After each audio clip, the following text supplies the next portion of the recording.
Hello, this is Peter. Welcome to today's episode. Get a Better Broadcast podcast and voice over voice. Thank you for the loan of your ears. Putting myself a little bit to the test today because I'm going to be going through some of the terms which are used to describe different vocalizations, different voice sounds. So there's about a dozen of them. So I'm going to be giving you a short dictionary definition, but also an example of how they sound. Okay, wish me luck.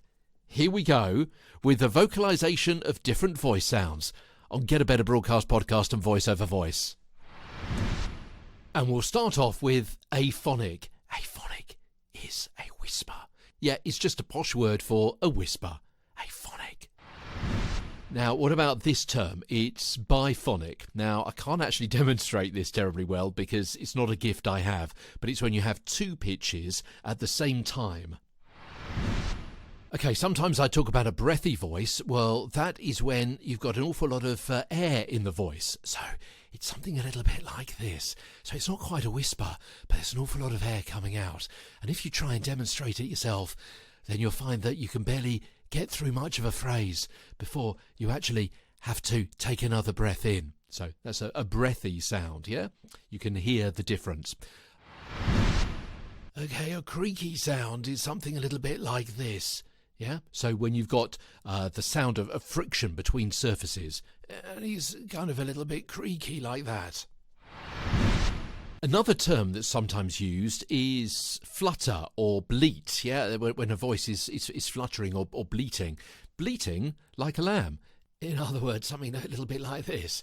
It's a little bit what you sound like when you're laughing as well as talking at the same time.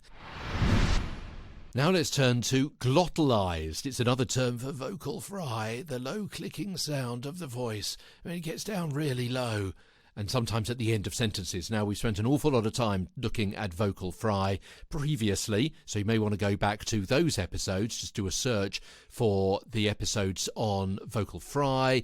That's when we talked about that particular vocalization. A pressed sound is hard and sharp. If you do a voice like this, then you can almost feel the tension in your throat and your jaw and your lips and everything around there because you are really, really tensing those kinds of muscles and the flesh all around them, and you're tensing it to be hard and sharp as you speak. A wobbly sound is where you keep going up and down a little bit like this all of the time, and it's not quite sure where it's going to land.